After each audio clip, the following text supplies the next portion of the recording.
Welcome to Therapy Facts with Dr. Jenn. Point number one about how to start therapy. The first thing we want to do is define therapy. So, therapy, in fact, is any process where you are speaking to someone that you have decided to trust with your details, and you are able to bring your details forward honestly and get an objective opinion about your details. Now, most people think of therapy as a professional process, and certainly that is where the name comes from. That it's rooted in the professional therapeutic process.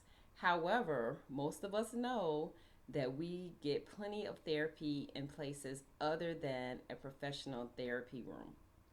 So, when we speak to our trusted friend or relative, sibling, friend at work, pastor, barber, bartender, and even the best hairdresser, right? Or should I say, hairstylist. Anyone with whom we feel comfortable with sharing our details and believe that we're going to say good advice. Now, the difference with respect to professional therapy and what we call more informal therapeutic experiences is that a professional therapist is trained to provide the or to guide the therapeutic process. And so, very often, professional therapists don't provide advice at all.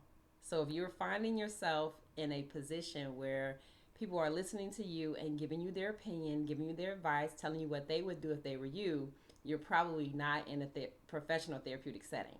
But it can be therapeutic for you anyway.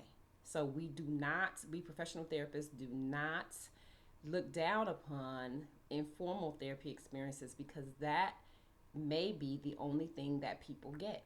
When you go and you talk to your pastor, or when you're talking to your physical doctor, or you are even reading a book, self help books are great sources of therapeutic process. So, we professional therapists don't necessarily believe that we corner the market on therapy, and we find it very important to help clients to identify informal mechanisms for therapy. So, if you find yourself someone who is providing informal therapy, take heart that you are providing a much needed service, especially in communities where access to professional therapy might be very limited.